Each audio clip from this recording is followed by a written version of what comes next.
toutes et à tous. Nous continuons les investitures concernant les candidats du parti Égalité et Justice. C'est notre 10e ou 11e investiture aujourd'hui. Nous sommes aujourd'hui sur Marseille. Marseille, la ville où il y a le soleil, et je confirme qu'il y a du soleil aujourd'hui. Alors que nous étions ce matin à Saint-Étienne, il faisait très très froid, et je confirme que les gens sont également très chauds à Marseille. Aujourd'hui, nous allons investir à ma droite Nadia Oumani, encore à ma droite, tout à ma droite, Anthony Ridi, à ma gauche, Denis Özdemir, et tout à ma gauche, Issa Meltej. Une fois de plus, le parti Égalité et Justice prouve à travers son engagement qu'au bout de 2 ans, il a réussi à combler les cœurs, à combler les gens, et nous avons pu venir jusqu'à Marseille, investir plus de 4 candidats, un 5e est en cours. Le parti Égalité et Justice a été fondé en 2015 sous l'impulsion de personnalités qui étaient impliquées dans les partis ordinaires, mais malheureusement, ils ont toujours été écartés de la prise de responsabilité, et surtout, il n'y avait jamais eu de reconnaissance concernant ces personnes qui essaient uniquement de faire avancer le débat de la société. Donc aujourd'hui, c'est la preuve que le parti Égalité et Justice a eu raison de créer ce mouvement, et surtout de faire en sorte de créer un mouvement national. Comme on le disait ce matin, c'est quelques personnes dans l'Est de la France qui avaient lancé le mouvement avec des listes citoyennes en 2014, lors des municipales de 2014. Aujourd'hui, nous constatons que le petit parti créé sur le plan local à Strasbourg a pris forme. C'est devenu un parti départemental, régional, national. Nous comptons aujourd'hui parmi nous plus de 60 candidats investis et à venir à être investis pour les législatives de 2017, et ce, de Valenciennes jusqu'à Marseille, de Strasbourg jusqu'à Caen, passant par Paris, Dreux, Évreux, Orléans et j'en passe. Ceci montre encore une fois que le parti répond à une certaine demande, à une certaine alternative politique qui doit être donnée à toute personne de pouvoir s'exprimer, de faire avancer le débat de la société. Lorsque nous avons commencé ce travail, l'objectif était avant tout de donner la parole aux vrais responsables, à savoir à la population, que cette dernière, le peuple, puisse une fois pour toutes être représenté par soi-même. Jusqu'à présent, nous sommes représentés par des politiciens qui sont formés, formatés pour faire uniquement la politique, pour préserver leurs intérêts et leurs privilèges. Donc nous disons qu'il est temps aujourd'hui de redonner la parole au peuple. Le peuple a besoin de s'exprimer, le peuple a besoin de se faire entendre. C'est ce qui manque dans la société. Malheureusement, pays des droits de l'homme, la France, notre pays, manque cruellement de représentation des personnes issues de la classe populaire, de la diversité culturelle et culturelle. C'est ce qu'aujourd'hui nous disons encore une fois, il est temps, une fois pour toutes, d'ouvrir les portes à toute personne qui puisse et qui veulent représenter, surtout apporter un plus dans la société, sans qu'on puisse les montrer du doigt par rapport à leur appartenance sociale, culturelle, issue d'une diversité sociale ou bien issue de la diversité culturelle et culturelle. Encore une fois, nous disons haut et fort que nous sommes ici pour représenter l'intérêt général, uniquement l'intérêt général. Nous ne sommes ni de droite ni de gauche. Pour nous, avant tout, c'est l'humain qui doit primer. Le fait de déjà diviser la société droite et gauche prouve que les politiciens actuels divisent la société. Nous pensons que si l'humain arrive à être au cœur du débat politique, on pourra tous ensemble avancer et réussir à pouvoir regagner les cœurs. Le désamour cruel qu'il y a eu lors du premier tour de la présidentielle prouve encore une fois que nous sommes dans la bonne voie. Ceci montre que la classe politique est plus que divisée, elle est tout à fait éclatée. Aujourd'hui, aucun des candidats n'a à rassembler autour de lui, si ce n'est à travers de voter contre quelqu'un et non pour quelqu'un. Nous voulons dorénavant donner la parole à toutes les personnes qui puissent voter pour quelqu'un et non contre quelqu'un. On dit haut et fort que la politique doit être une initiative personnelle, que les gens doivent pouvoir se retrouver à travers un candidat. Malheureusement, depuis maintenant plus de 15 ans, on ne se retrouve plus autour d'un candidat, et nous sommes toujours obligés de subir les candidats. C'est pour cela que le parti Égalité Justice donne la parole et fort à toutes les personnes qui veulent s'engager sans faire de discrimination, sans faire de rejet, sans marginaliser, sans stigmatiser. C'est réellement ce que nous proposons et ce que nous trouvons aujourd'hui, encore et encore, à travers les investitures que nous allons faire aujourd'hui autour de la table. Nous avons des personnes issues de différents milieux, de différentes cultures, de différentes religions, de différentes appartenances nationales, mais une fois de plus, on se retrouve tous autour d'une seule identité, l'identité française. C'est pour ça que nous disons qu'il est temps aujourd'hui de donner la parole à ces gens. Je ne veux pas éterniser plus la parole, mais pour terminer, nous, on défend non pas le vivre ensemble, Nous défendons le bien vivre ensemble. Pour nous, le vivre ensemble, c'est une coquille vide qui ne permet pas de faire avancer les débats de la société. Mais si nous allons vivre bien ensemble, ça nous permettrait tous de pouvoir davantage contribuer à l'évolution de la société. Aujourd'hui, le problème, ce n'est pas l'extrême droite. Aujourd'hui, le problème, ce ne sont pas les extrêmes qui puissent exister de part et d'autre. Aujourd'hui, le problème, c'est une question économique et sociale. C'est pour ça que nous disons que nous devons tous ensemble pouvoir relever le défi et donner un train de vie équitable et juste pour tout le monde. Donc, sans plus attendre, je vais donner la parole pour qu'il puisse se présenter à notre candidat Anthony Rigui, première circonscription de Pyrénées-Orientales.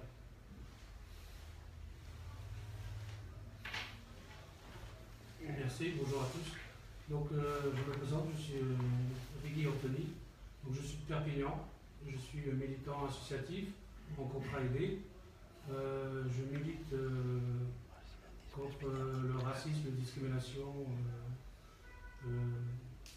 l'islamophobie, tout ça, sur Perpignan. Et je rejoins les valeurs du PEJ, qui est une valeur d'égalité et de justice sociale. Et on sait depuis très longtemps qu'il y a un deux poids, deux mesures en France, suivant l'origine des citoyens, alors que la pleine égalité devrait être le résultat pour tous les citoyens. Donc c'est dans ces combats-là que je rejoins sur le parti Égalité et Justice. Et je souhaite justement apporter ma contribution pour tous les citoyens français, pour justement un bon vivre ensemble et voilà, une bonne égalité, une justice sociale, une justice sur la santé, enfin tout ce qui préoccupe nos concitoyens. Et, voilà.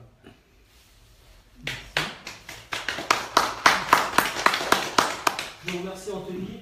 Anthony, on l'a connu il y a peu de temps, on l'a connu à travers les réseaux associatifs et les réseaux sociaux. Et depuis qu'on se connaît, je le remercie parce qu'il prend une part vraiment importante dans la volonté de vouloir changer beaucoup de choses dans sa circonscription, à savoir les Pyrénées-Orientales. J'ai pour devise de toujours laisser la parole, la bonne parole, la meilleure parole à la fin, à savoir à la gente féminine. Donc je vais continuer plutôt par ma gauche. Et je vais laisser à la fin Nadia s'exprimer, qui est la haute aujourd'hui. Encore une fois, je la remercie de nous accueillir à Marseille. Je vais donner la parole en dernier à Nadia. Donc, je continue. Issa Meltesh, première circonscription d'Alpes-Maritimes. Bonjour à tous. Je m'appelle Issa Meltesh. J'ai 35 ans. Je suis d'origine du Jura. Je suis né à Saint-Cloud. Mais ça fait 2 ans que je suis à Nice. Donc, je viens de Nice et je fais des déplacements. Mon investissement au sein du parti Égalité et Justice. Au niveau de mes fonctions, je suis entrepreneur dans le commerce. Donc je vous remercie beaucoup. Merci. Issa, il y a une particularité, c'est que Issa, comme il a dit, il vient d'arriver dans la région et la première chose qu'il a fait lorsqu'on nous a contactés, lorsqu'on a pu prendre la tâche, c'est qu'il a dit que moi j'ai envie de contribuer, pour changer les choses dans la région. Et encore une fois, ceci prouve que la France d'en bas, comme on les appelle, a envie de réellement changer les choses et arrêter de subir. Je vais donner la parole à Denise Ozdemir, qui est de la première circonscription du Gard. J'ai du mal un peu à m'exprimer parce que Denise, c'est une personne qui nous suit depuis le début. Denise, c'est une personne qu'on a connue sur Lyon en septembre. Denise, c'est une personne qui s'est toujours investie à l'ombre. Denise mérite réellement aujourd'hui d'être portée haut et fort parce que c'est vraiment ce genre de personnes que nous avons besoin pour faire avancer, que ce soit sur le numérique, que ce soit dans les projets. Et Denise fait partie des candidats du PEJ qui ont toujours, depuis le début, su attendre leur chance. Donc je laisse la parole à Denise. Alors, bonjour à tous, moi c'est Denise Ozdemir. Donc j'ai 27 ans, je suis ingénieur en développement informatique. Donc voilà, si je me suis engagé auprès du PEJ, c'est parce que j'aime les valeurs du PEJ, qui est l'égalité, la justice. Et je pense qu'il y a un message fort pour la paix sociale, pour le bon vivre ensemble, et pour une France forte qui unit tous ses concitoyens, quelles que soient leurs origines. Et c'est pour ça que je suis là, et c'est pour ça que je me fais l'étendard du PEJ.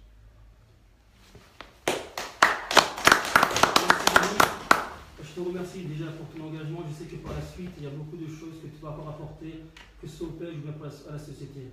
Je Je vais donner la parole à Nadia Oumani, pardon, excusez-moi, j'ai un peu du mal avec les noms, c'est un peu ma particularité. Candidate de la première circonscription des Bouches-du-Rhône. Également Nadia, une militante que nous avons connue à travers d'autres associations qui nous ont présentées. Et surtout, ce que je retiens de Nadia, c'est qu'au début, elle était partante et lorsqu'elle s'est vraiment engagée, elle est en train de vraiment montrer que la diversité, comme on dit souvent culturelle, a également sa place dans la politique. Bonjour à tous, donc moi je suis Nadia Oumani, j'ai 42 ans, j'ai fait une maîtrise en sociologie, j'ai enseigné pendant 10 ans et actuellement je suis animatrice à Marseille. Donc en prenant connaissance des valeurs du PEJ, je me suis complètement retrouvée puisqu'il s'agit d'égalité et de justice. Et je voulais intervenir dans ce parti-là pour être utile à mes concitoyens de la meilleure des façons, parce qu'on se sert souvent de nous justement pour voiler les vrais problèmes. Donc j'aimerais donc moi prendre les devants pour participer à justement régler les problèmes sous évidemment la bannière du PEJ en prenant l'égalité et la justice pour tous. Voilà, je vous remercie. Je remercie l'ensemble des candidats ici présents et comme on l'a dit, il devra y avoir d'autres investitures du côté du Gard ou dans les Bouches-du-Rhône. Maintenant, nous allons passer à la troisième phase de cette conférence, les questions. On est naturellement prêt à prendre les questions et surtout madame la journaliste. Il n'y en a qu'une malheureusement pour vous et ça s'est tombé sur moi. Donc j'ai l'habitude de poser des questions pas complaisantes du tout. C'est ce que j'apprécie. Je suis très franche. D'abord la première question. Je me suis documentée sur vous évidemment avant de venir et je m'étais documentée en 2015. Pourquoi ? Parce que j'avais suivi déjà de très près la création du Parti des musulmans de France de Mohamed Latrèche à Strasbourg. Et donc, je vais suivre cette deuxième expérience. Je précise que la première a été totalement ratée, l'expérience de Mohamed Latrèche. Donc, je vais essayer de voir, en suivant votre expérience, en quoi vous êtes différent de cette première expérience finalement, qui a été à l'époque surtout accusée d'être très communautariste, et de jouer sur des contours flous, notamment en mettant en avant une charte où il y a des principes mais pas de programme du tout. Ce qui est un petit peu aussi votre cas malheureusement. Donc première question, c'est le programme, c'est quoi ? Vous êtes une journaliste, très bien renseignée, malheureusement vous oubliez l'essentiel. C'est que concernant le programme, nous avons dit que nous communiquerons seulement uniquement à partir du 8 mai prochain, c'est-à-dire après-demain. On respecte le scrutin présidentiel de demain. Concernant les manifestes du PEJ, il suffit d'aller sur le site, vous verrez le manifeste du PEJ qui fait quelques pages. C'est vrai que peut-être c'est dur de lire, la lecture peut être difficile, mais on demande que la formation soit prise à la source pour pouvoir mieux comprendre le PEJ et surtout ne pas prendre l'information colportée par des détracteurs qui sont uniquement là pour essayer d'endiguer un mouvement populaire qui est en place et où on donne la parole au peuple. Soyez respectueux de la seule journaliste qui est là, monsieur. J'ai l'habitude de travailler mes dossiers à fond. Quand je vais sur un site internet, je lis intégralement. Non, c'est une attaque, c'est pas juste ce qu'il dit. C'est pas juste. Il n'a pas à me traiter comme de la merde. D'accord ? Non, parce qu'il dit il faut aller lire en détail. J'ai passé des heures à lire. Vous dites qu'il y a un programme qui est clair, précis, net. Concernant le mouvement qui a été créé, que vous avez évoqué avant, on ne le connaît pas, c'est un mouvement qui a été créé, je pense que c'est une personne qui a voulu également faire changer le débat, comme nous, et nous sommes sur notre lignée d'égalité et de justice. Bon, donc je vous demande seulement d'être respectueux, d'accord ? Vous ne pouvez pas me répondre, ma pauvre dame, allez lire, vous avez mal lu, ok ? D'accord ? Donc respectez l'éthique dont vous vous prétendez. Voilà. La deuxième question, alors, la légitimité. Oui.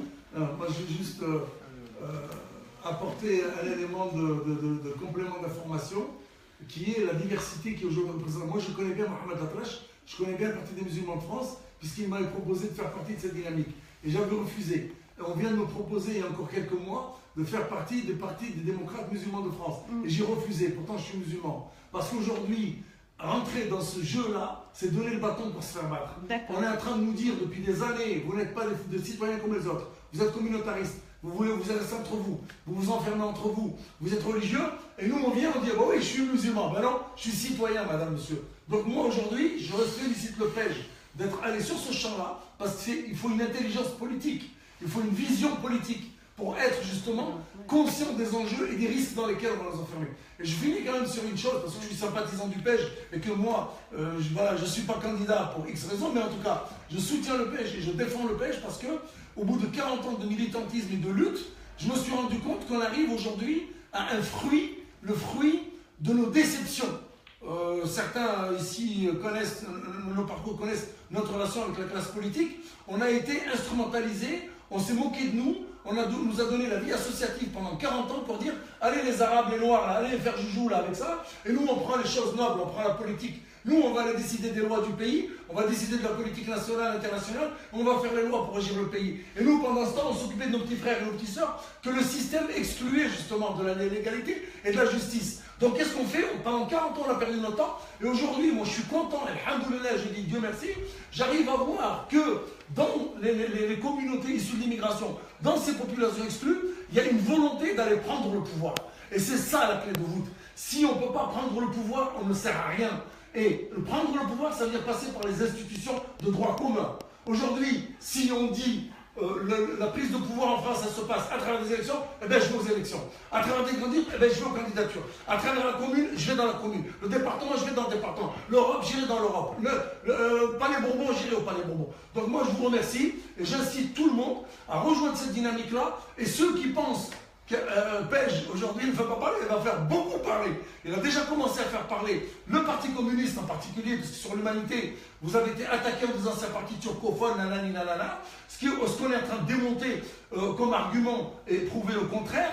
Et ça va aller de plus en plus fort. Parce que la classe politique, avec ses médias, avec ses relais, elle a tout intérêt à nous discréditer, à nous empêcher d'arriver à la prise de ce pouvoir. Parce que c'est un privilège qu'ils ont. Ils sont 3% aujourd'hui à diriger le pays, entre eux, de manière incestueuse, et ils ne veulent pas que les Arabes, les Noirs, les musulmans, les quartiers populaires prennent le pouvoir. Donc nous on dit aujourd'hui, chapeau au PEJ, et Inch'Allah, eh ben, beaucoup de journalistes vont parler, ils vont essayer d'attaquer le PEJ par la suite. Alors, vous n'avez pas fini mes questions. Ils vont prendre toutes les questions, on a tout le temps de vous inquiéter. Voilà, je suis à Marseille, donc j'ai tout mon temps. Non, mais juste pour rebondir sur ce que vient de dire monsieur, et il y a une chose, nous, il faut faire changer les mentalités. Naturellement que nous sommes prêts, et nous serons prêts bientôt, encore mieux armés pour pouvoir prendre le pouvoir, comme on le dit de manière courante, mais c'est pas prendre le pouvoir, c'est faire changer les mentalités. Nous sommes là pour tous les Français, la France entière, mais avant tout, nous défendons, notamment, et on le répète, les classes populaires, la diversité culturelle et culturelle. Je pense qu'ils ont besoin d'avoir des représentants dignes et non être représentés uniquement à 3 semaines avant les élections, faire les tours des banlieues avec la sécurité, des policiers et des caméras qui croient faire croire que tout se passe très bien dans ces banlieues. Non, nous dénonçons ceci et nous disons qu'aujourd'hui, il est temps, une fois pour toutes, de donner la parole à la France d'en bas. Alors, j'ai une question de fond. C'est la question de légitimité. J'ai été très surprise de la façon dont vous recrutiez vos candidats. C'est-à-dire qu'il suffit d'aller s'inscrire sur un site internet, quel que soit le parcours qu'on a eu, pour pouvoir avoir une chance de figurer sur vos listes. Ok ? Donc j'ai l'impression que vous allez à la pêche. Or, le problème de la légitimité, c'est quoi? C'est des gens de terrain qui se sont battus là où ils sont et qui, à un moment donné, peuvent se reconnaître dans l'initiative d'un parti ou créer localement leurs propres initiatives pour faire en sorte que les gens qui les connaissent directement votent pour eux. Or là, ma grande question, c'est comment croyez-vous que les gens des quartiers qui, d'ailleurs, ne se déplacent que rarement pour voter, beaucoup ne se déplacent pas, parce qu'ils sont effectivement dégoûtés de tout le jeu des partis politiques classiques. Ils sont dégoûtés aussi de ceux qui figurent aussi parmi vous, qui ont fait carrière dans des partis politiques. Je pense notamment au vice-président du PEJ, qui lui a été élu conseiller municipal d'une ville qui s'appelle Obernai pour l'UMP, à l'époque où Sarkozy était président. Donc je ne comprends pas comment, effectivement, d'un côté, vous avez des candidats qui ont été déjà à la soupe, pour parler un peu au ras des pâquerettes, et espérer que les gens des quartiers populaires vont voter pour ces candidats-là. Ils les connaissent déjà, ils ont été déçus par eux, donc je pense que vous faites une erreur en tant que jeune parti, c'est peut-être l'inexpérience qui fait ça, de reprendre parmi vos rangs des gens qui se sont déjà salis. Voilà. C'est la deuxième question. C'est possible de répondre. Oui, tout à fait. Si vous voulez faire les questions et les réponses... Non, répondez. Je suis ouvert à tout, le parti ouvert à tout, mais laissez-nous quand même donner le droit de parole pour qu'on puisse répondre. Oui. Concernant la légitimité des candidats, je suis désolé, vous n'avez pas le jeu de leur légitimité. Pour moi, ils sont tous légitimes autant que toute personne qui s'engage dans la politique. Dites-moi, est-ce qu'un Macron ou une autre personne est plus légitime que les candidats autour de moi, à droite, à gauche? Moi, je donne plus de légitimité à mes candidats qui sont à droite et à gauche parce que ce sont des gens du terrain. Ils sont du terroir, ils savent de quoi ils parlent, ils savent ce qu'il faut être fait. Concernant l'investiture, encore une fois, c'est dommage, j'aurais bien voulu, je suis désolé, et vous m'attaquez gentiment, je vous attaque gentiment, j'aurais bien voulu que vous travailliez votre sujet parce que chez nous, on n'investit pas comme ça. Chez nous, il y a des demandes, des candidatures qui sont faites, il y a une commission d'investiture, la commission d'investiture se renseigne localement, et une fois qu'elle se renseigne localement, on rencontre la personne et après on investit. Par conséquent, arrêtez de mettre un peu de l'huile sur le feu, essayez de légitimer vos arguments parce qu'ils ne tiennent pas. Il faut surtout connaître le mouvement, le parti. Pour finir, concernant le vice-président, c'est une personne digne, il a toujours été digne et restera digne. Lorsqu'il a été élu à l'époque en tant que simple conseiller municipal, il n'a pas eu de responsabilité, il n'a pas été sali. Donc à aucun moment, je ne laisserai aucune personne, aucun journaliste, aucun mouvement politique critiquer mes candidats, les personnes qui font partie du mouvement, parce que ce sont des gens qui ne sont pas salis, contrairement à beaucoup de politiciens que vous venez de décrire. D'avoir roulé pour l'UMP. Donc sali, vous parlez... D'avoir roulé pour l'UMP. Je parle du... Laissez-moi terminer, je parle. Je vous ai écouté, écoutez-moi jusqu'à la fin. Je parle de la légitimité concernant le candidat. Le parti, j'en parle pas. Concernant M. Kadir Guzlet, que vous voulez citer, à Aubernais, il a toujours crié haut et fort sa contestation en attendant que ça change. Ça n'a pas changé. Il a été capable, alors qu'il peut avoir un poste d'adjoint aux prochaines élections municipales, de dire à son maire que moi, dorénavant, je fonde un parti, je suis vice-président et j'ai son législative. Ouais. Il n'a pas été respectueux, madame. C'est pour ça que je vous demande de travailler vos dossiers. Il a été respectueux sur un truc qui était très important. Il ne s'est pas porté candidat dans son département parce qu'il respecte encore ces gens qui sont là, qui sont que là pour essayer de bouffer et de manger davantage. Donc c'est pour ça, travailler, c'est mieux que de créer des tensions. Nous, ici, on dit une chose. Ici, vous voyez, c'est le peuple qui est là. Et c'est le peuple qui doit avoir le pouvoir. Vous donnez plus de légitimité, à des candidats qui sont énarques, qui n'ont jamais travaillé, qui ont fait que de la politique, mais qui n'ont jamais contribué pour faire avancer la société. Monsieur, je m'appelle Rabatap, je suis journaliste, je ne représente pas les journalistes qui ont l'habitude de vous poser des questions. Je suis une personne. Si vous êtes musulman, vous me respectez en tant que personne. Qui c'est qui parle de musulmans alors? Arrête de mélanger les choses et les carottes. Avant de participation, s'il vous plaît, soyez un peu plus... Je n'ai pas à poser des questions complaisantes, je fais mon travail. Nom de Dieu, vous ne supportez pas les journalistes qui posent des questions? Vous me dites que M. Guzlet est sali? Non. Vous parlez aux yeux des gens qui l'ont vu rouler pour l'UMP. Vous me parlez, ils ont voulu rouler pour l'UMP. Est-ce qu'il a roulé pour l'intérêt, c'est pas pour les intérêts? Je termine. Vous parlez de la légitimité concernant les candidats qu'on investit. Franchement, c'est vraiment très bas. Merci. Je vais rebondir sur la question de la légitimité parce que moi je me suis engagé derrière le pêche. Je mets mon expérience du terrain au service du pêche, au service des causes qui sont portées par le pêche. Je m'en fous c'est les causes qui m'intéressent. Et lorsque j'ai vu la charte, lorsque j'ai contacté, on a pris contact ensemble, on a discuté sur moi je mets mon expérience et mon travail du terrain et ma légitimité du terrain au service de cette cause. Je n'ai pas choisi toujours les causes faciles. Je sais que le pêche non plus ne choisit pas les causes faciles parce que sinon c'est trop bon. Sinon on ira taper chez les Guérini ou chez nous parce qu'ici c'est facile. On peut aller à la soupe quand on veut, surtout lorsqu'on est mal outillé. Mais lorsque j'ai vu la dignité dans laquelle le pêche s'inscrit, j'ai dit là je peux m'inscrire. Ça fait 25 ans que je suis en France. J'ai jamais marché derrière un parti politique parce que tout simplement je voyais que certains ne voyaient pas parce que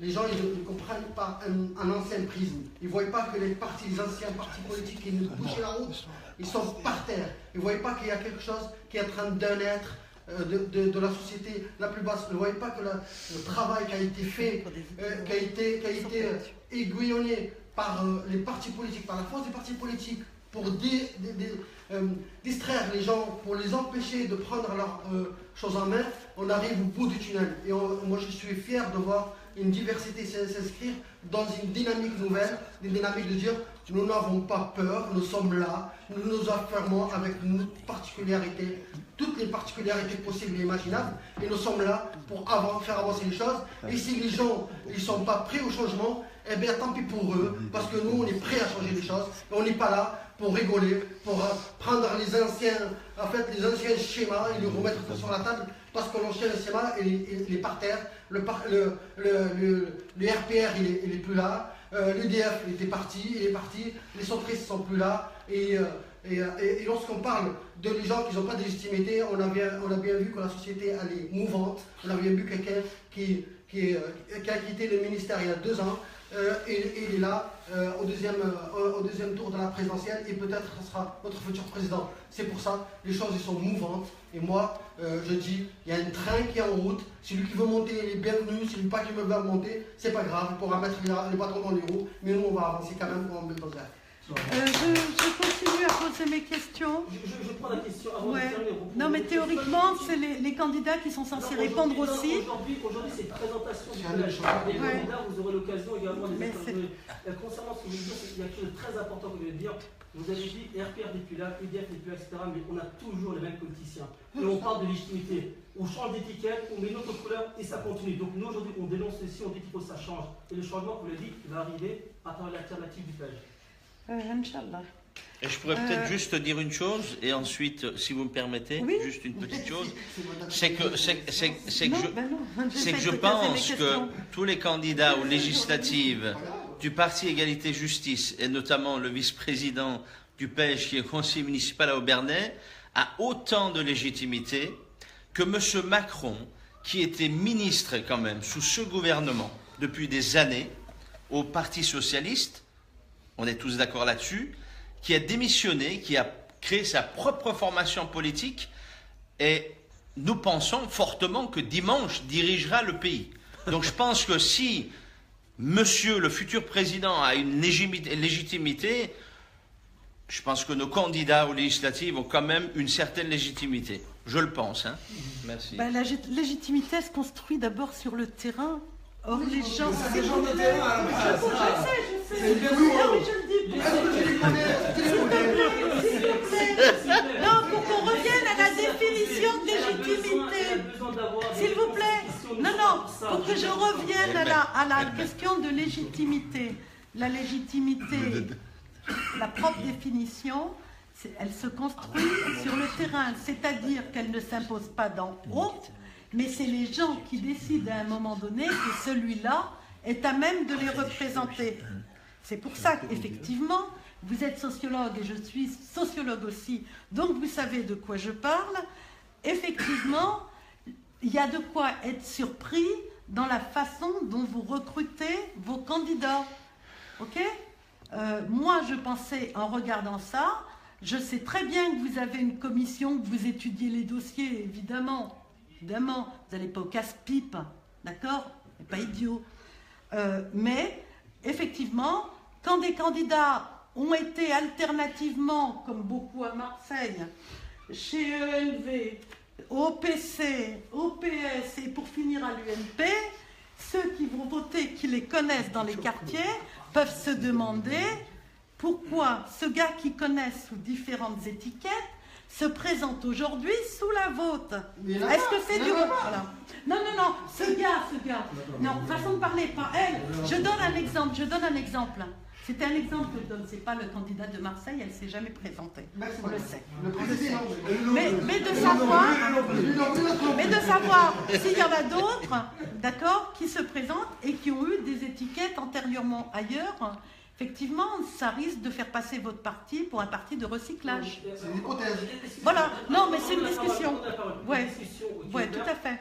je pense que la personne du public vous a répondu. Oui. J'ai pas envie, à la veille des élections présidentielles, surtout que je tiens que cette réserve, c'est une personne qui faisait partie d'un gouvernement, aujourd'hui qui a créé ce mouvement, et je pense que trouver plus de légitimité à cette personne parce qu'il a plus de côté, parce qu'il est plus médiatisé que nos candidats, c'est pour moi manquer de réflexion. D'accord, ok.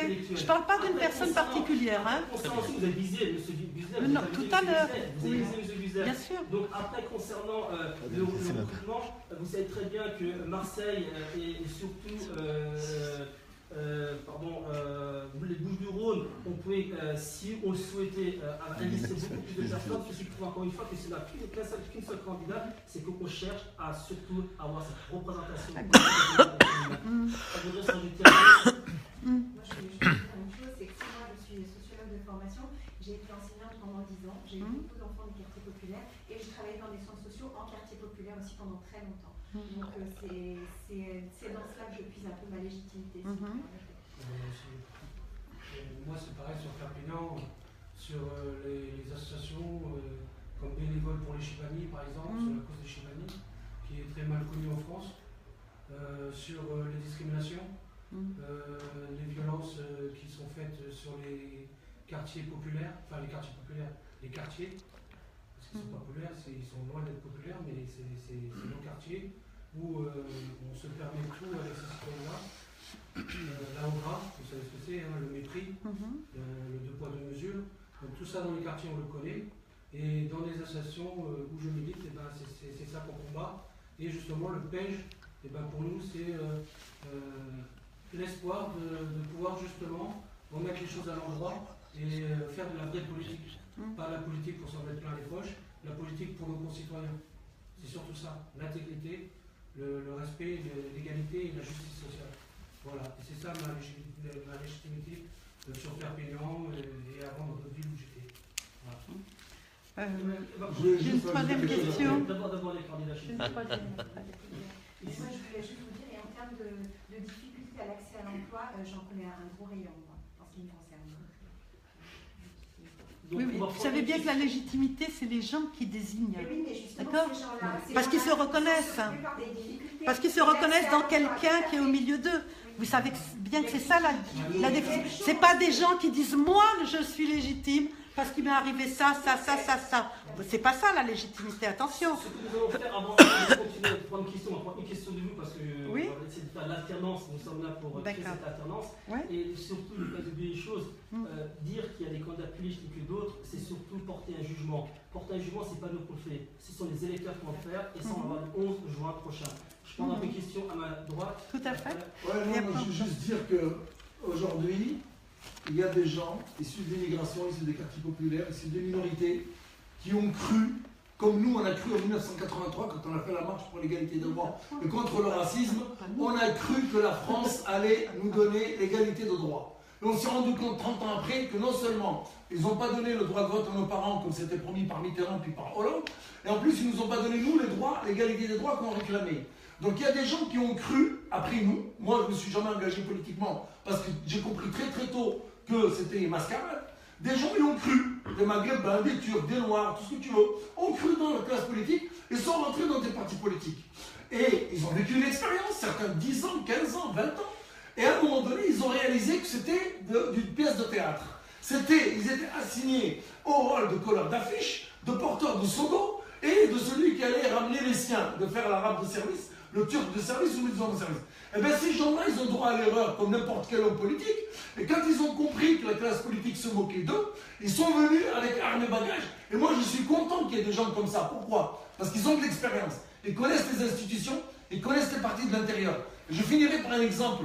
Les gens qui ont libéré le Maghreb, parce que moi je suis d'origine maghrébine, Tunisie, Algérie, Maroc, beaucoup des gens qui ont pris les armes et qui ont pris la résistance, ils ont été formés par l'armée française. Ils ont été formés dans les écoles militaires et ils ont pris armes et bagages, ils sont allés donner leur expérience au mouvement de résistance dans les pays d'origine. Donc moi, si les gens qui étaient à l'UMP, au PS et ailleurs, ils viennent demain apporter leur expérience au PEJ, eh bien moi j'en serais content et je les féliciterai. Alors, Troisième Je vais question. faire- On va faire le droit de... Troisième. Bon, tu veux parler? Vas-y. Vas-y, On se connaît tous, hein. T'inquiète pas. Il n'y a pas de problème. Non, mais laissez poser les questions à notre journaliste quand même. Juste pour rebondir sur ce qu'il a dit, exactement la même chose. Par contre, il y a qui ont été formés par l'armée française, particulièrement dans le Maghreb, qui ont participé à la libération du pays. Il y a aussi ceux qui étaient formés par la France à mettre des bâtons dans les roues et dire comment vous pouvez sortir la France, vous ne pouvez pas avoir votre indépendance. Regardez, la France, c'est une puissance qui a... Voilà. Exactement. International, on va pas en débattre aujourd'hui. Oui. On en débattra le moment venu. C'est un On exemple. parle pas des questions internationales. Juste un exemple. C'est-à-dire que ici aussi, eh bien, malheureusement, nous savons à l'avance. Surtout, je parle du cas de Marseille parce que je vais accompagner Nadia dans sa campagne. Et on a un mois pour convaincre les gens et on est sur le terrain pour convaincre les gens. Surtout quand on se présente dans une circonscription qui est tenue par une dame bien connue pour son islamophobie, Madame Valérie Boyer, qui a dit que les femmes qui portent le voile sont et portent l'uniforme dans nos ennemis. C'est exactement ce qu'elle dit dans un tweet le 11 septembre 2016. Et nous savons cette confrontation. Ils vont nous renvoyer à plein de choses, à notre extériorité, ce qu'ils ont fait depuis 40 ans. Mais on a la peau dure, on a la carapace et on est prêt au combat. Nous, on dit que le passé a des cicatrices, mais l'avenir est un espoir. Tout à fait. Alors, troisième question. Allez-y. Hein, excusez-moi d'être journaliste. Alors, une chose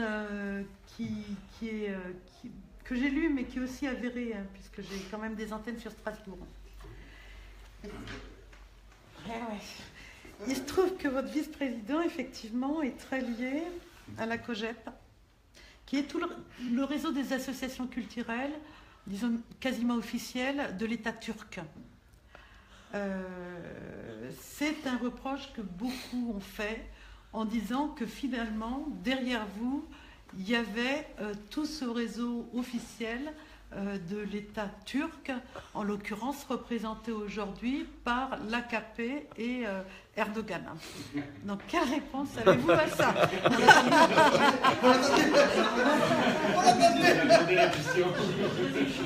Allez-y. Concernant la question, Ouais. vous êtes dans la question, mais Ouais. on l'entend toujours. Ouais, j'imagine. Concernant la première partie de la question, Ouais. le fait que, encore une fois, notre vice-président ait des engagements associatifs, ceci ne dérange en rien, c'est le monde associatif qui permet aujourd'hui de faire bouger les choses, étant donné que ce groupe que vous appelez l'association COGEP, c'est une association qui œuvre en tant qu'ONG internationale, donc c'est pas du tout une association qui a une filiation avec quiconque, mais c'est une association qui a une filiation que ce soit avec l'Union Européenne, avec l'UNESCO et j'en passe. Et effectivement, lorsqu'il arrive qu'il y a des projets qui réalisent en dehors de l'Union Européenne, il peut également avoir des pays amis, à savoir l'Azerbaïdjan, la Turquie et d'autres pays qui peuvent, selon l'intérêt ou selon le projet qui est mis en place, soutenir directement ou pas les projets qui sont mis en place.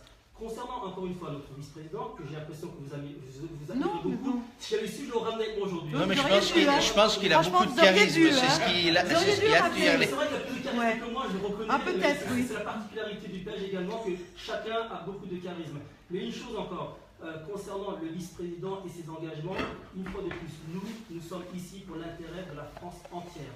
Concernant les intérêts de la France entière, nous sommes là pour les défendre. Si une association qui n'enfreint pas les règles démocratiques et qui est reconnue en tant que telle, œuvre dans les agouttes, il faut la respecter. Il ne faut pas porter des jugements à nouveau. Je pense que vos amis que vous avez, je réponds à la deuxième partie de la question, ne vous inquiétez pas, les amis que vous avez du côté de Strasbourg vous renseignent très mal. Venez à la source, on vous renseignera, pas de souci.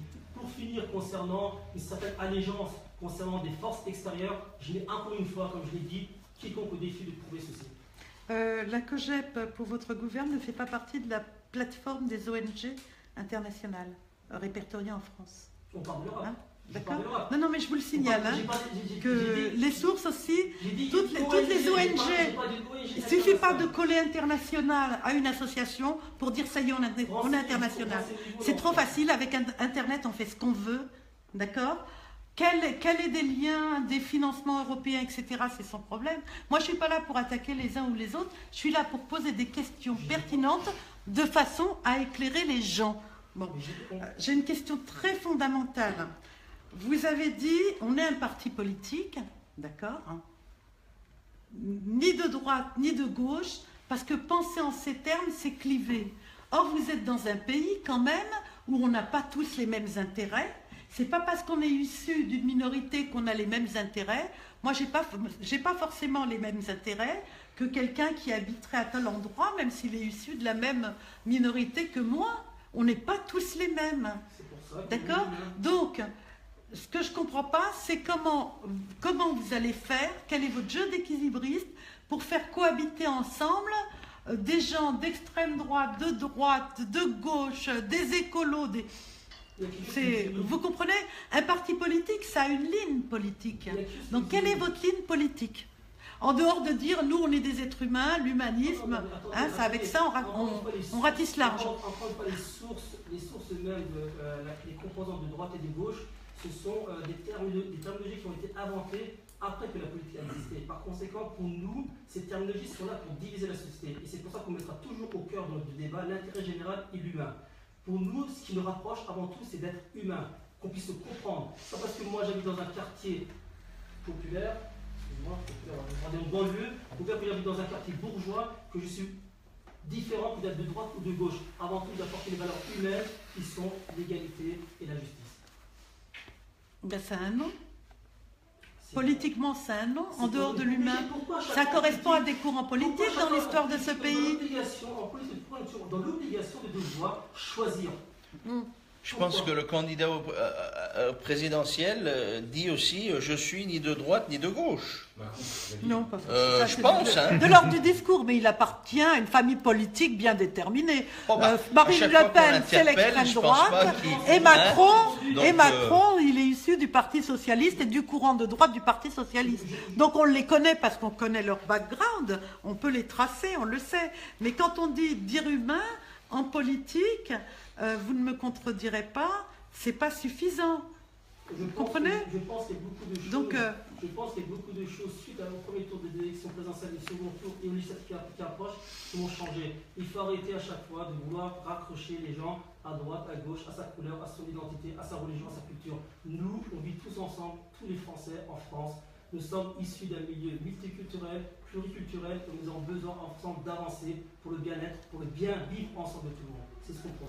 Oui, donc ça, on sera plus fixé quand on aura votre programme. Exactement. Oui, alors je vais vous dire quelque chose.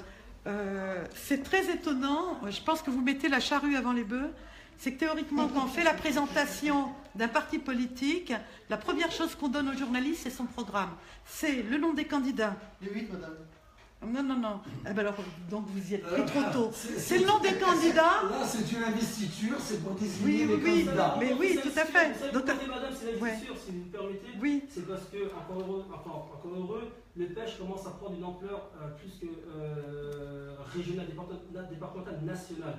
Donc il y a beaucoup de gens qui se disent appartenir au pêche, qui se disent être candidats parce qu'ils ont demandé qu'ils soient investis. Et donc nous on s'est dit avant qu'il y ait une cacophonie, il est temps de mettre des choses au clair. Donc on fait le tour de la France pour investir les candidats, pour dire officiellement que les 4 candidats autour de la table, ce sont les candidats du pêche, et non les personnes qui sont sur les réseaux sociaux parce qu'ils ont fait une demande pour être investis, qui n'ont pas eu leur réponse.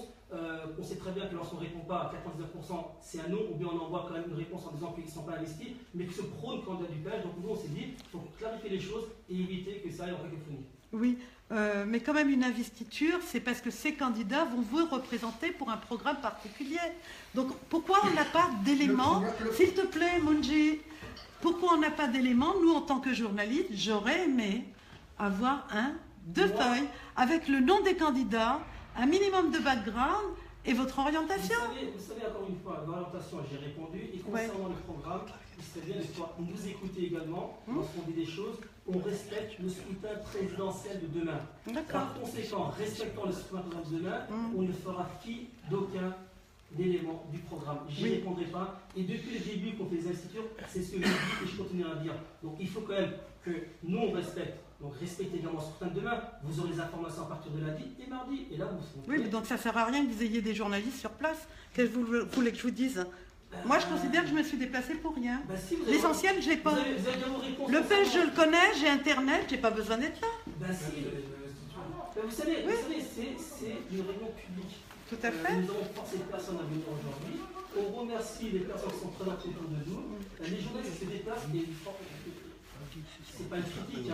Jusqu'à pendant que les journalistes sont déplacés, au contraire, étaient ravis qu'il y ait ce genre d'initiative soit faite. Parce qu'au moins, avant de faire leur premier papier sur les candidats et concernant le parti, ils avaient une première approche.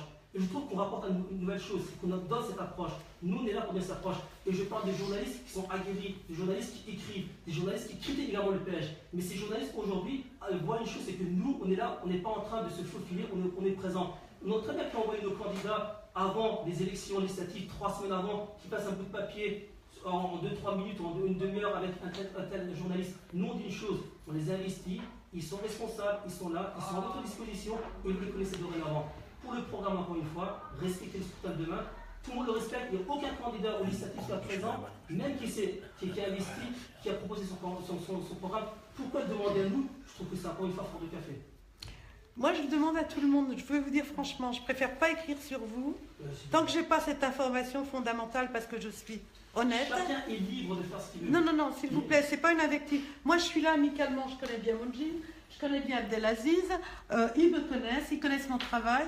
J'ai l'habitude de travailler dans le monde arabe, mais je suis venue ici parce que j'ai appris que vous aviez une candidate à Marseille. C'est aussi simple que ça. Et comme Marseille est ma ville et que je m'intéresse à ce qui se passe à Marseille, effectivement, j'ai voulu assister à votre conférence. Donc sachez que toutes les questions que je vous ai posées, je vous les ai posées pour jouer le jeu parce que vous êtes en train de filmer et qu'effectivement, ça serait dommage que personne ne pose de questions. Donc je vous pose des questions bien vachardes parce que c'est aussi le boulot des journalistes de ne pas être complaisants. Et aussi pour attirer votre attention sur certaines lacunes de votre mouvement. Concernant les questions vachardes, il n'y a aucune question vacharde, tant qu'on n'attaque pas l'intégrité des personnes qui s'engagent. C'est pour ça que moi, je serai personne jugée de la légitimité des candidats du PSG. Avant tout, je les défendrai, ils seront là pour être défendus parce que c'est des gens qui méritent aujourd'hui le respect. Ce sont des gens qui sortent de l'ordinaire pour essayer de porter un message haut et fort. Et on voit que ce mouvement prend forme, c'est-à-dire qu'il y a vraiment un malaise et un désamour profond. Il faut déjà noter ça et respecter. Ça veut dire que vous surfez sur la frustration des gens? Pas sur la frustration des gens. Nous, on dit qu'il n'y a pas de frustration. C'est pour ça qu'on ne parle pas de vivre ensemble, on parle de bon vivre ensemble. Aujourd'hui, il y a toute une stigmatisation, une marginalisation des gens. Et c'est pour ça qu'on demande qu'on arrête et qu'on soit un peu plus juste et qu'on essaie de faire avancer le débat et pas à chaque fois parti pris. On n'est pas là pour essayer de juger un tel ou un tel. C'est pour ça que je dis, le passé laisse des blessures, l'avenir est un espoir. Autrement dit, quand je vous entends comme ça, vous êtes l'avant-garde. L'avant-garde de qui? Puisque vous êtes là pour effectivement... On est l'avant-garde du peuple, oui, c'est vrai. On est l'avant-garde du peuple. Ouais, ben bravo. Bravo, ouais, précurseur. Oui, vous écrasez tout ce qui a été fait auparavant. Non, on n'écrase pas. Bravo. Bravo. On n'écrase pas. Bah si. Vous êtes les précurseurs, vous croyez que vous venez de débarquer. J'ai 57 balais. Je suis né dans ce pays, vous pouvez fermer les caméras. J'ai 57 balais. J'ai une histoire dans ce pays. Avant vous, il y a eu des mouvements dans les banlieues avant même SOS Racisme et avant même la marche des beurs. Des gens qui se sont battus pour des droits ici, des gens qui sont morts pour des droits, des amis qui se sont immolés à Saint-Lazare, des amis qui se sont pendus pour que les jeunes immigrés ne soient plus expulsés, pour qu'on ait la résorption des cités transit, notamment à Nanterre et dans toute la banlieue parisienne. Gennevilliers, moi je suis originaire de Nanterre. 3. Pour l'égalité des droits réels, pour qu'il y ait des réformes dans les milieux scolaires avant la régression qui s'est appliquée. Je vous assure qu'on avait gagné sur plein de points, sans quoi vous ne seriez pas là. Donc ne dites pas, on est des précurseurs, respectez vos aînés. J'ai 57 ans, monsieur, et je vous assure que je continue à me battre et que Mounji en est témoin à Marseille, n'est-ce pas? 2. Que même si des personnes comme Abdelaziz, oui, mais bon, dans ta main, ça va, vous avez quand même une légitimité. Même si des personnes effectivement se sont engagées dans des mouvements et se sont trompées, notamment je pense à ceux qui se sont engagés dans la marche des beurs, qui étaient là pour casser les mouvements créés par des gens comme nous. Nous avions créé une coordination à travers toute la France et que la légitimité se faisait dans les quartiers, c'est-à-dire que les gens s'emparaient d'initiatives qu'on lançait et ils en faisaient ce qu'ils voulaient en fonction de la nature du terrain où ils travaillaient. Et ça, c'était fondamental pour nous. Nous avions lancé un mode de fonctionnement qui était précurseur. Vous savez pourquoi précurseur? Parce que c'est au niveau local que les gens décidaient de leur représentation, de leur légitimité et de la façon dont ils allaient fonctionner démocratiquement entre eux. Il n'y avait pas de direction par le haut avec un parti entre guillemets léniniste, pyramidal, où il y a les chefs là-haut et les autres qui exécutent. Donc déjà, je vous dis... Je vais revenir un peu, parce que là, il y a un monopole en train de... Ouais. Non, je termine. Ouais. C'est pour ça que tu ne dis pas nous, parce que n'englobe pas ce qui a été fait avant la marche des beurs. C'est pour ça qu'il y a des tas de gens comme moi encore dans la banlieue, ou ici à Marseille ou dans toute la France, qui ont vécu tout ça, qui ont fait en sorte que des droits soient arrachés, même s'il y a eu régression après, que des droits soient arrachés à l'époque, vous les trouverez toujours là pour vous dire, attention, ne faites pas l'amalgame entre des gens comme ceux-là qui continuent de se battre et qui se battent aujourd'hui sur des fronts très difficiles, notamment la toxicomanie dans les quartiers populaires qui fait des ravages chez les jeunes et qui fait que les jeunes ne vont pas voter, ou sur des questions, vous qui disiez, on va tenir compte des questions sociales. Les vraies questions sociales, elles sont là. C'est les problèmes de tous les jours des gens. Comme nous avions travaillé hier, nous continuons à travailler, nous, là-dessus. Mais en aucune façon, nous accepterons qu'aucun parti ne fasse l'OPA du travail qui s'est fait en France depuis 40 ans. Je vous le dis. Je vous remercie. Je vais terminer, juste rebondir. 30 secondes, je vais rebondir. Déjà, les choses, une confidence entre nous, il n'y a personne qui nous regarde. Vous n'êtes pas du tout 57 ans, ça veut dire que vraiment... Alhamdoulilah, j'ai la foi. Sinon, on dit que des précurseurs, nous, on dit précurseurs politiquement. C'est vrai que vous concernant, vous avez été précurseurs concernant les mouvements sociaux, etc. Et c'est grâce à vous, effectivement, que nous avons pu faire changer beaucoup de choses. Et malheureusement, au fond, au plus profond, il y a toujours ce malaise. C'est à ce malaise, on dit qu'aujourd'hui, il est temps de faire en sorte de reprendre les choses en main et de faire changer les mentalités et d'arrêter de stigmatiser, marginaliser. C'est tout ce qu'on demande. On est sur la même lignée. Je pense qu'on va très très bien se comprendre. Je pense qu'on risque même bientôt de faire un chemin ensemble parce qu'on partage les mêmes souffrances. Je vais d'abord donner la parole à monsieur et après, parce qu'il va être court, je pense ici, là-bas, ça va être exactement.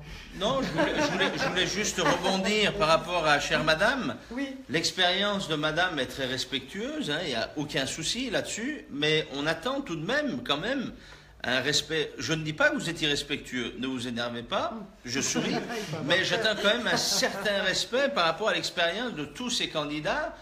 Par rapport au Parti Égalité Justice, même s'ils sont jeunes, même si vous avez 55, vous ne le montrez pas. Mais tout à fait. Mais je pense qu'avec l'expérience que vous avez à Marseille et avec l'âge, avec le recul, vous seriez très très bien au Parti Égalité Justice pour être investi à Marseille surtout. Je pense, hein, c'est juste une idée que je dis haut et fort. Je vais vous expliquer pourquoi non. Elle est très simple, ma réponse. Ma réponse, c'est que pour moi, au centre du politique, c'est ce que j'ai constaté dans tous les terrains où j'ai été, y compris dans le monde arabe. J'ai passé. Mais vous parlez souvent du monde arabe, mais ici on est en France, il y a des candidats à Marseille, à Nice, à Perpignan. Donc non, mais c'est vrai que le monde arabe est intéressant, certes, mais aujourd'hui je pense que ce n'est pas le centre du débat quand même. Laissez-moi terminer ce que je disais. Il y a une question fondamentale au cœur du politique, que ce soit en France ou dans tout le monde entier, c'est la question sociale. Or, tant que la question sociale n'est pas remise en exergue et organisée, c'est-à-dire que des luttes s'organisent autour de questions bien précises, aucun parti politique, quel qu'il soit, je vous le dis franchement, ne pourra résoudre en l'éludant. C'est ça que j'appelle la légitimité, c'est-à-dire on part du terrain, des luttes de terrain. Si à la paternelle, la lutte de terrain, c'est de faire la guerre aux trafiquants de drogue, c'est là où effectivement un parti a des chances d'avoir l'assentiment de la population. Si dans tout l'autre endroit, la lutte, c'est de faire ouvrir une école ou des classes d'école, c'est là qu'un parti politique, effectivement, pourra avoir l'assentiment de la population. Et pas l'inverse. Avant de la parole, vous répondez à votre question de la légitimité, c'est des gens de terrain. Oui. Et pas les autres Mais qui sont là, qui débattent, tout à fait. qui veulent prôner. Terrain, ça veut dire qu'ils sont présents aux côtés des gens qui se battent. Je t'en prie. Non, juste moi je voulais intervenir. Et en même temps, je répondais à Mourad Ghazli, par exemple, sur Facebook, là, il est là-bas, et voilà, et il envoie des trucs comme ça, lui aussi. Alors moi j'ai beaucoup de respect pour moi, je le connais bien, mais en même temps, lui aussi, il a intégré inconsciemment un complexe du colonisé. C'est-à-dire, en gros, qu'est-ce que vous faites là, les petits genoux là? Vous ne connaissez pas la politique c'est un art, voilà, je vous dis. Qui est Mourad Ghazli? C'est quelqu'un, voilà, militant qu'on connaît les uns les autres. Il dit, je vois des personnes vouloir sans aucune expérience. C'était élu. Je lis, c'est important. Il dit, je vois des personnes vouloir sans aucune expérience se présenter pour être député, c'est bien, mais il ne suffit pas de dire je suis le peuple, citoyen, gentil pour être compétent. Cela demande au minimum de connaître les institutions, d'être animé par un socle de valeurs et être force de proposition et pas dire je veux le poste. Dites-moi ce que vous voulez, comme vous pourrez dire, réagir en fonctionnaire. Alors moi je réponds, je dis, cher Mourad, je connais des députés et des élus qui ne connaissent pas grand-chose de ce que tu cites, et pourtant ils ont légiféré pour nous faire subir la hodra depuis des années. Aujourd'hui, avec d'autres, nous accompagnons certaines dynamiques originales, autonomes, dans lesquelles il y a des novices qui ont compris que la classe politique a complexé les nôtres et les a assignés à faire du casting ou des couleurs d'affiches. Nos jeunes sont allés dans les écoles et les universités de la République et connaissent mieux que certains sous-chiens, entre guillemets, comme Doré-L'autre, les institutions et l'histoire de notre pays. Je suis heureux de voir que le PEJ, par exemple, casse des préjugés et des assignations au larbinisme, avec leur manque et l'inexpérience de certains, mais il y a quelques vieux briscards qui sont là pour les aider à avancer, et on compte sur ton expérience pour contribuer à faire mener certains projets. Ça, c'est la réponse que je lui ai faite, et là, je viens ici pour dire, quand tu réponds à la planète. Oui, réponds-moi. Les acteurs que tu vois ici, là, ils vivent pas sur la planète Mars. Ils sont dans leur quartier, dans leur commune, dans leur ville, dans leur département. Et quand ils vont se présenter aux élections municipales, je te rassure qu'ils sont connus. Les gens me disent, mais toi, d'où tu viens, toi, tu viens. Ils les connaissent déjà depuis longtemps. Donc, l'expérience et le travail qu'ils ont mené, c'est ça la légitimité. Aujourd'hui, nous, on dit, il ne faut plus rater les trains de la politique. Nous, moi, en tout cas, je ne suis pas tout seul, on est quelques-uns, quelques milliers, à avoir déserté le champ politique parce qu'on a pensé que c'était tellement pourri, et alors qu'il n'y a pas d'autre solution. J'ai vu les Corses qui se cassent la gueule, les Basques qui se cassent la gueule, même en prenant les armes. Donc comment moi, Abdelaziz, aujourd'hui, je peux changer les choses si ce n'est en ayant une responsabilité dans le champ politique, là où les choses se décident, là où les lois sont votées. Et bien moi je dis aujourd'hui, il faut investir ce champ-là, avec les moyens qu'on a, avec l'inexpérience qu'on a, c'est pas grave. Et après, quand on sera sur le terrain, comme on dit, Rabbi arafni mouna même Rabbi. Un proverbe arabe qui dit, Dieu connaît Mouna et Mouna connaît le bon Dieu. Donc que ceux qui sont sur le terrain, quand ils vont voir leur tête aux élections municipales, ah mais je connais Anthony, ah je connais Nadia, je connais les Demis. Et voilà, et c'est comme ça que les choses vont se faire. Et moi je dis, continuons sur cette lancée-là.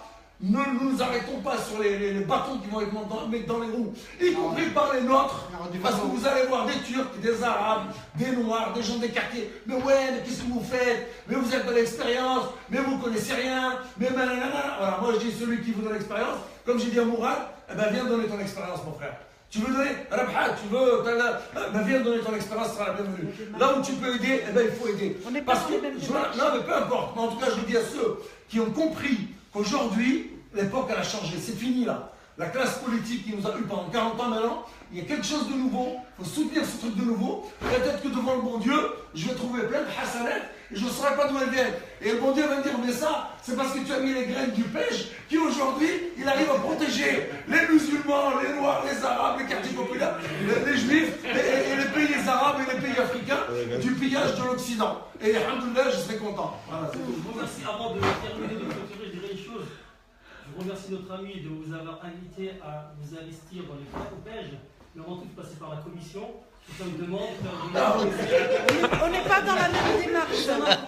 Concernant Abdelaziz. On n'est pas dans la même démarche. Abdelaziz qui vient de dire, vous voyez, chez nous au PEJ, il n'y a pas de censure. Il parle de son cœur, il parle la langue natale, il parle le français, il parle ce qu'il a envie, et on ne fait pas de censure. Voilà la différence du PEJ. On n'est pas là pour essayer uniquement d'avoir des gens qui essaient de prôner un certain double discours. Il est là, il a répondu à Mourad Ghazli, il a lu ce qu'il a dit à Mourad Ghazli, et après ils s'expriment en arabe, ils s'expriment en français, ça ne dérange pas, parce que nous on sait que la France, c'est un pays pluriel, multiculturel, multiculturel, on va avancer comme ça, Je vous remercie, ça a été à la hauteur de Marseille, avant de culturer. Très fructueux. Marseille bouillant. On va aller dans le nord d'ici quelques temps, du côté de Valenciennes. Je pense que ça ne sera pas aussi chaud que ça, mais ça fait plaisir. Je remercie encore toutes les personnes qui nous ont accompagnés aujourd'hui. Encore une fois, on a investi 4 candidats. Il faut les soutenir, il faut qu'on se soutienne et on est ouvert à toute remarque, qu'elle soit pertinente surtout. Merci. Un dernier mot. Sachez que vous serez attendu.